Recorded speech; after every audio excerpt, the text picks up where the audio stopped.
नमस्कार दोस्तों, आज फिर से एक नया वीडियो लेकर के आया आपके लिए, जिसका टाइटल है, जैसे आपने थंबनेल में देखा कि मैंने क्या लिखा, गरीब को क्या बिजनेस करना चाहिए।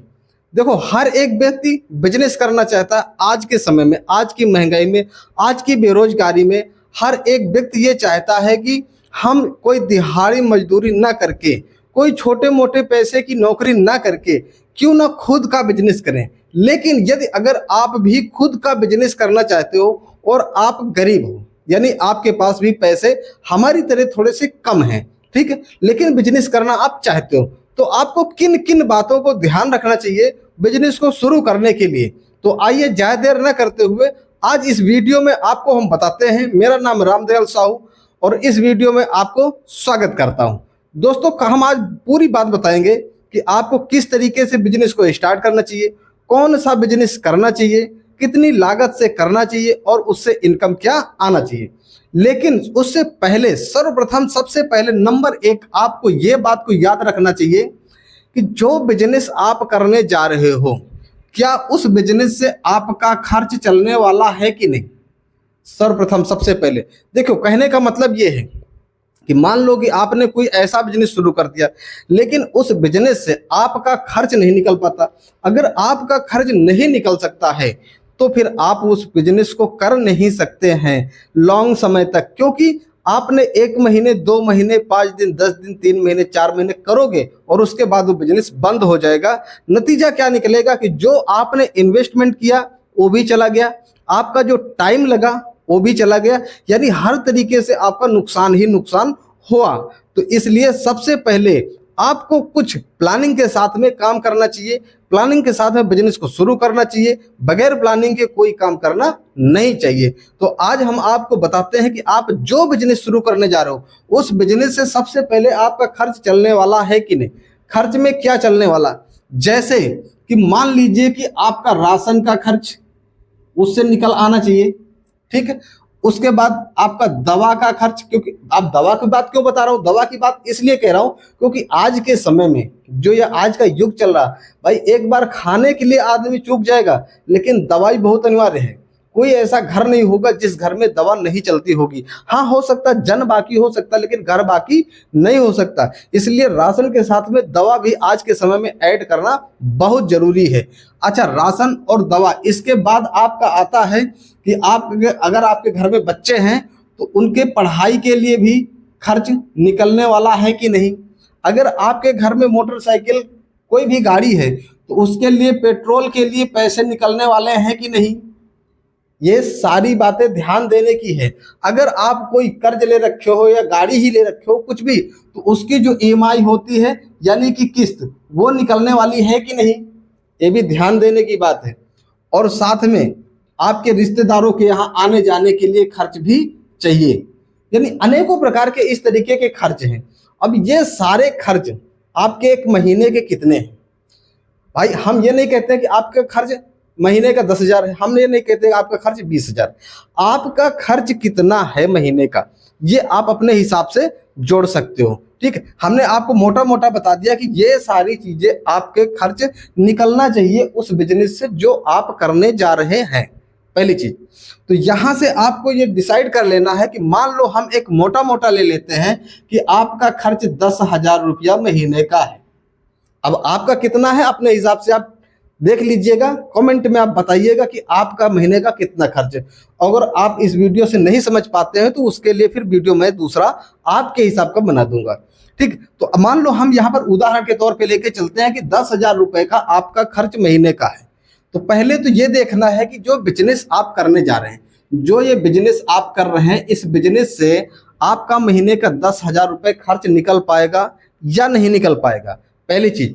दूसरी चीज ये यहाँ पर डिसाइड करने की जरूरत है कि चलो खर्च तो निकल आता है, लेकिन इसके बाद, इससे नंबर 2 में खर्च के बाद कुछ बचत भी बन पा रहा है कि नहीं बन पा रहा। क्योंकि मान लो कि आपने जो बिजनेस शुरू किया, उस बिजनेस से सिर्फ केवल आपका खर्च निकल पा रहा, लेकिन बचत कुछ नहीं निकल पा रही, तो फिर नतीजा क्या होगा। हर मौसम में हर तरीके से बिजनेस चलते हैं, कभी डाउन होता है, कभी तेज होता है, कभी तेजी आती है, कभी मंदी आती है, कभी हानि होता है, कभी लाभ होता है। बिजनेस के सिस्टम ये चलते ही रहता है। तो जो बचत होता है, इस बचत से जब कभी बिजनेस आपका डाउन होता है तो उसी में ये एडजस्टमेंट करता है, या आपका जो बिजनेस है इस बिजनेस को बढ़ाने में सहयोग करता है। तो इसलिए आपको उस बिजनेस को डिसाइड करना है जिस बिजनेस से आपका खर्च भी निकले और बचत भी निकले। अच्छा, ये चीज पहले आपने नोट कर लिया। अब इसके बाद आपको ये देखना है कि जिस बिजनेस को आपने डिसाइड किया, जिस बिजनेस को आपने डिसाइड किया, ये कितने खर्च में चलने वाला है, कितने पैसे में हो जाने वाला है। ठीक, अब देखो, मान लो कि आपने कोई ऐसा बिजनेस डिसाइड किया जिसमें लागत लगने वाली है 50,000, ठीक है, लेकिन पैसे आपके पास कितने हैं, 20,000। अब 20,000 आपके पास बचत है और आपका बिजनेस 50,000 से शुरू होने वाला है।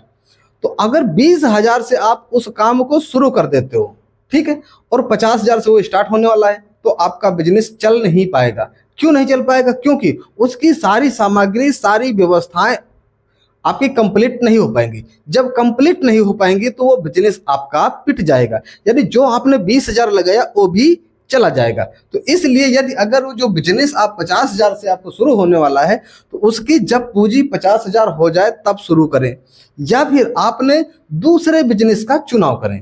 ठीक, जिस बिजनेस में कि जैसे कि मान लो आपके पास 20,000 है, हमने मान लिया कि आपके पास 20,000 रुपया है, तो अब इस 20,000 से जो बिजनेस होने वाला है उस बिजनेस को चुनाव करें। हम कुछ आपको टिप्स देते हैं।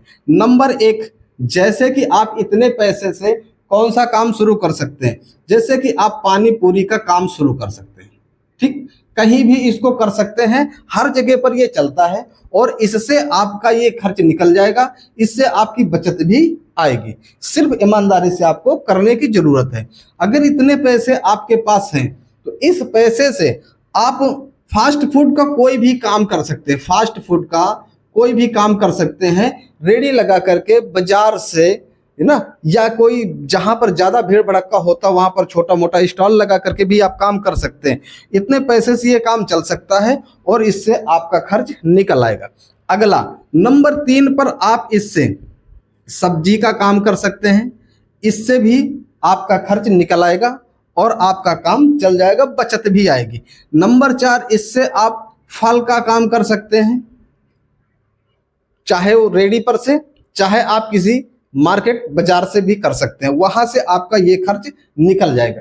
यानी कि यदि अगर छोटा बचत आपके पास है तो उससे आपको छोटे छोटे बिजनेस ही करने। अगर आप चाहो कि नहीं आपको कोई ऐसा स्टॉल लगाना है जिसमें कि बैठे बैठे वहां पर कस्टमर आए और बैठे बैठे वहां से सेल हो अच्छी खासी और इनकम हो, लेकिन इसमें लगने वाले हैं 50,000, 1,00,000, पैसे आपके पास 20,000 है, तो आप उसको कतई शुरू न करें। आप पहले छोटा बिजनेस शुरू करें और इससे बचत बनाए थोड़ा थोड़ा करके, फिर आने वाले एक समय पर आप स्टॉल बढ़िया सा बना लीजिए। तो गरीब को इस तरीके से बिजनेस करना चाहिए। मैं उम्मीद करता हूं कि जो बातें मैंने आज इस वीडियो में बताई शायद हो सकता है परफेक्ट आपके काम की जरूर होगी। अगर आप बिजनेस कर रहे हैं या करने को सोच रहे हैं तो आपका कुछ ना कुछ यहाँ से सहयोग यानी ज्ञान का सहयोग जरूर मिला होगा। तो मैं उम्मीद करता हूं कि यह वीडियो अच्छा लगा होगा। तो आप अब वीडियो को लाइक कर दीजिए, चैनल को सब्सक्राइब नहीं किया तो सब्सक्राइब कर लीजिए, क्योंकि इस चैनल पे हम बिजनेस रिलेटेड वीडियो बनाता रहता हूं, तरीके का जानकारियां लेकर के आता रहता हूं, जिससे कि कभी न कभी आपके फायदे का जरूर हो सकता है कि जो आज वीडियो मैंने बताया ये आपके काम का ना हो, या आपको मजा ना आया हो, पसंद ना आया हो, लेकिन अगले आने वाला वीडियो शायद हो सकता है एकदम कंफर्म आपके ही काम का हो। तो चैनल को सब्सक्राइब कर लेने में कोई परेशानी नहीं है और कोई भी खर्च नहीं लगता है। तो मैं अपनी बातचीत को समाप्त करता हूं, आज की जानकारी यहीं तक रखता हूं। अगले दिन मिलूंगा, नए तरीके की बात करूंगा, नए टॉपिक पे बात करूंगा, नया बिजनेस आइडिया लेकर के आएंगे। तब तक अपने स्वास्थ्य को ख्याल रखिएगा, हमारे इस चैनल के वीडियो को देखते रहिएगा। हमें इजाजत दीजिए, अगले दिन मिलेंगे, तब तक के लिए नमस्कार।